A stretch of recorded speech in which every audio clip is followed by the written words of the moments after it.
Hello and welcome to the CNY Business Connection. I'm Jason Weinstein. Coming up in this week's show, if necessity is the mother of invention, a sixth grader in Owego, New York may have come up with the next big thing for the hearing impaired. Plus, we'll get the strategy and philosophy of Kensa Group, which has launched 11 companies over the past 12 years. But we'll begin with the latest in business news from around the area.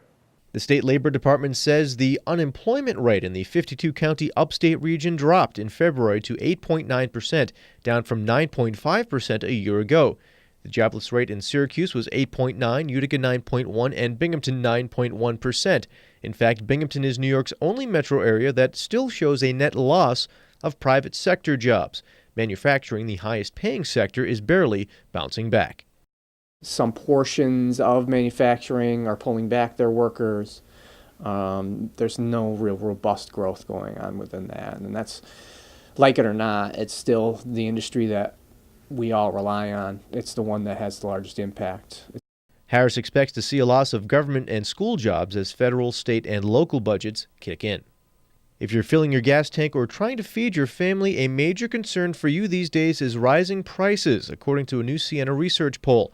73% of consumers in upstate New York are worried about rapidly increasing costs for gasoline prices, and almost as many, 69%, are concerned about what they are paying for food. The high anxiety is causing many consumers to scale back or drop plans to buy other items, such as cars, computers, furniture, and home improvements. Upstate New York's consumer confidence level declined nearly 2 points in March to 61.4, according to the new monthly survey from the Siena College Research Institute. The upstate figure was about 6.2 points below the statewide confidence level of 67.6, which was down 0.1 from February. A rapidly growing Owego-based scrap metal business is announcing another expansion in northeastern Pennsylvania. Upstate Shredding. Ben Weitzman has bought land in Scranton for a new state-of-the-art mega shredder. Company president Adam Weitzman says the new plant will employ about 20 people. Upstate Shredding recently added recycling operations in Hazleton and Towanda, PA, to its roster of sites in New York, including Binghamton, Syracuse, Rochester, and Jamestown. It's still costing probably the same for my husband and I than it did when we had kids. These days, it seems like you're getting less for more. The effects of the rapid rise of oil prices and raw materials is seen all over, including the food you eat. When the demand is high for an item, the price goes up. And a lot of feed, a lot of grain, everything's tied together, everything goes up. When local business owners like John Cordisco are forced to jack up their prices and become more competitive, he has specials to draw customers beyond Binghamton's north side. I make less money, but I have more business. It's hard. It's a tough line. I mean, businesses are around to make money, and trying to be competitive at the same time, make money, it's not easy. And to make matters worse on already tight budgets, companies try to hide these price hikes by shrinking food packaging. Just 5 years ago, a bag this size was only 50 cents, and now at 99 cents, it seems like there's less chips. In fact, I don't even feel anything until right about here. Just the prices. I mean, the potato chip bag is now $4. Well, when it used to be $1.50. It's price per pound, price per ounce, price per whatever the quantity is, and that's what those are there for.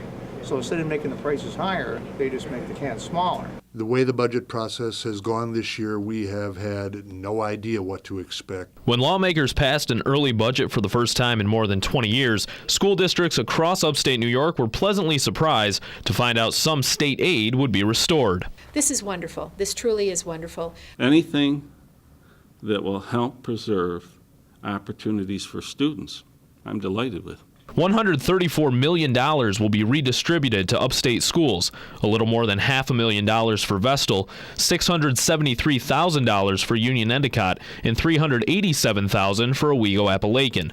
Money that will alleviate some pressure on tight budgets, but schools still have tough cuts to make. It's like if you're anticipating a Force 10 hurricane, you breathe a sigh of relief when it only comes in at Force 9, but it's still a massive cut to school aid, and that's what we're looking at. Despite his optimism, LaRoche also recognizes the difficult adjustments that lie ahead for Vestal. The impact in terms of job loss, lost opportunities for children, it's still very significant. Which is why districts will now have to go through their budgets very carefully to decide how to use the extra funds. The recommendations are going to fall under the two philosophies that we develop our budget under: what's best for kids and what's best for the community. Superintendents will begin to make recommendations to their school boards starting next week.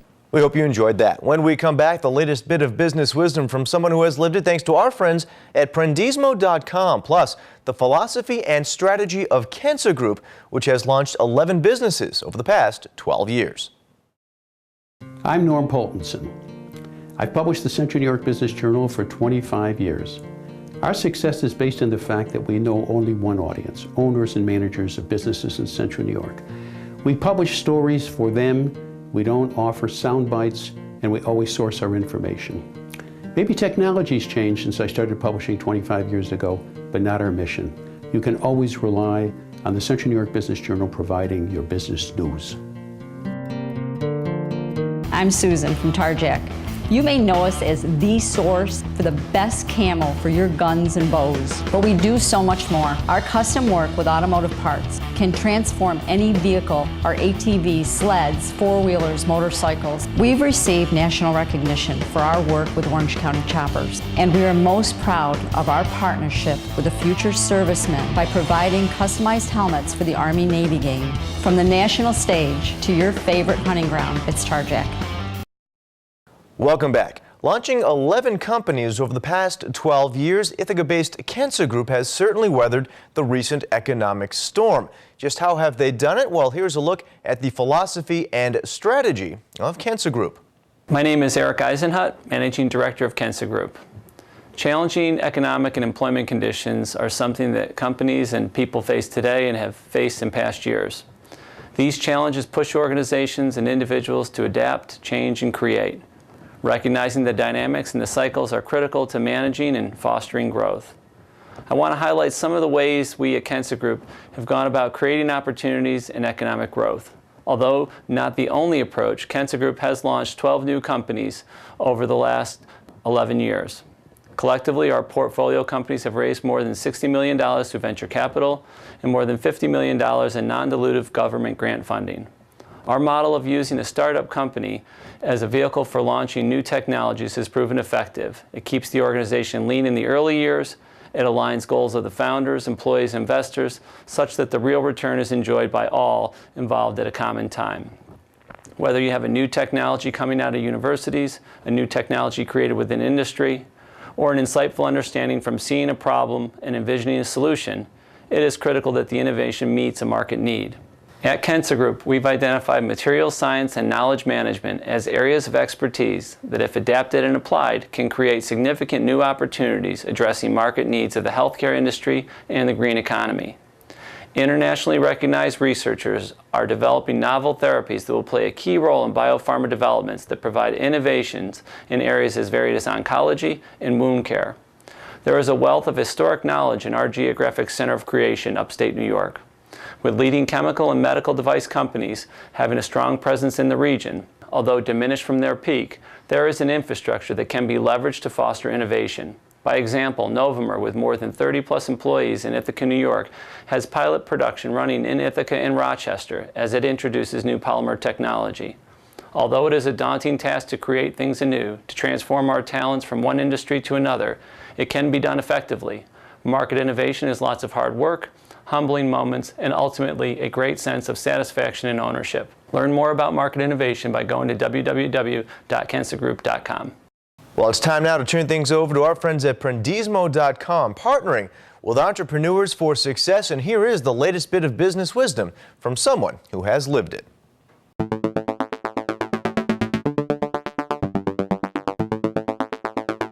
When you do get involved in starting a business, just make sure you're not afraid. If you don't know something, admit you don't know it, and find someone that does. It's just a matter of utilizing your network. I know I've told Professor Steer this many times. That's really how I've got to where I am today, is utilizing my network, listening to people, listening to people that are smarter than you. Always surround yourself by people that are smarter, have had a lot of experiences in different areas. If you focus on somebody in marketing, they know everything about marketing. So that's what I've done. I've listened to people that have studied business, manufacturing processes, supply chain management, and I've kind of incorporated that all together. And I feel like being young, you can do that a lot easier than when you're a little bit older, because people are willing to help, especially at university. They're willing to sit down and say, hey Adam, maybe you should start branding your products, or focusing on different target markets. Target markets, what was that when I was younger?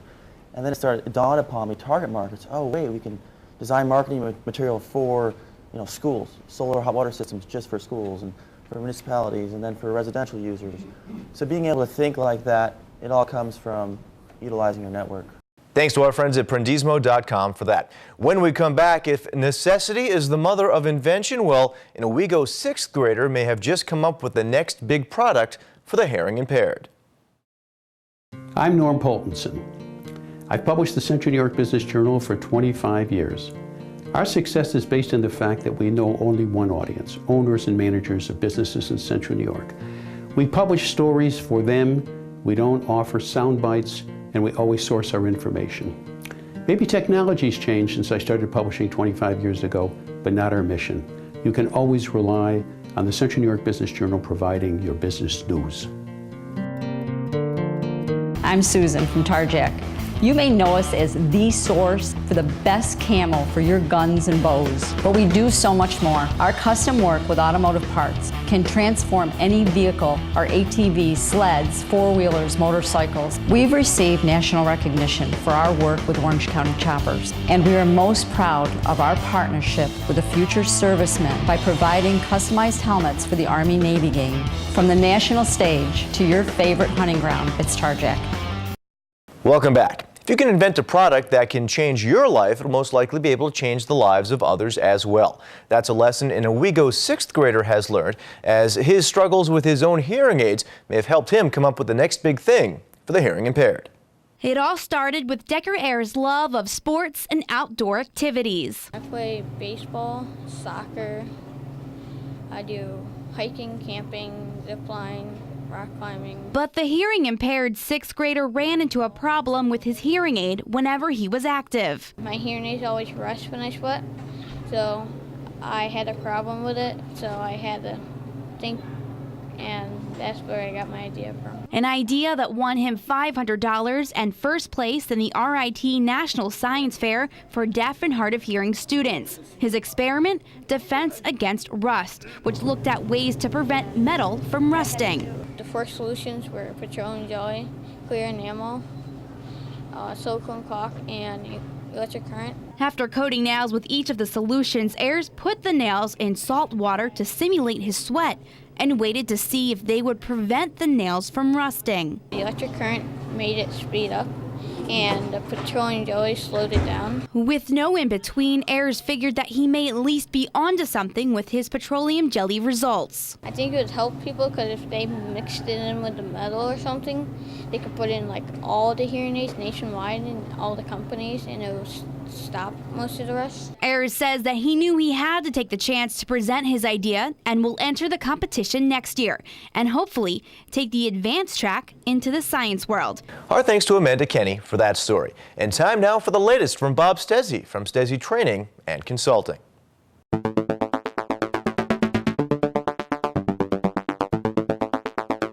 How good are your negotiating skills? In our businesses and other organizations, we have to negotiate all the time. It would be nice if everyone was a collaborative, win-win type of negotiator. Unfortunately, there are people out there that are willing to use tactics employees to try to take advantage of you in a negotiation. So today we're going to talk about some of the common tactics employees that people will use so you can avoid getting caught by these in a negotiation. Herb Cohen, in his book You Can Negotiate Anything, identified 6 tactics employees that you should be on the lookout for. The first ploy is to take extreme initial positions. What they will do is make outrageous demands or make a ridiculous offer to you. The reason why they're doing this is to try to intimidate you and try to lower your expectation level. The second is limited authority. For example, you might ask if they can do anything along the lines of free shipping, and you'll get an answer like, well, I'm sorry, I don't have the authority to do that. You'll have to check with the shipping department. They also use limited authority as a way to buy time. If you've ever been in a sales situation where the sales representative excused themselves to, quote, get permission to finalize the deal, They may or may not actually be talking to somebody while they're gone, but it does give them the time to reassess their position in the negotiation. The third is the use of emotional tactics. Sometimes people act impatient or angry. At home, people might even use tears to try to get the better of you in a negotiation. Don't let people use emotions to manipulate you in a negotiation. Win-lose negotiators also look at your concessions as a weakness. In other words, collaborative people often will make a concession, hoping that the other side will reply in kind. Not so with negative negotiators. They look at your concessions as a weakness, and they just come after more. The fifth tactic is to be stingy in making concessions themselves. In other words, they'll make it so difficult for you to get anything out of them, they're hoping that you'll give up and not even try. The last tactic is a classic. It's ignoring the deadline. Actually, they're not ignoring the deadline, but they pretend to. They let you worry about the time limits, hoping that you'll feel desperate as time is running out and agree to something that you wouldn't have if you had more time to think about it. Remember, when you recognize these tactics employees, they can't really work on you, so be on the lookout for them and keep control of your negotiations. If you'd like to have an in-house workshop on how to improve negotiation skills or some one-on-one coaching, please visit stesitraining.com. Thank you. And that does it for this episode of the CNY Business Connection. Until next time, I'm Jason Weinstein. Have a good one.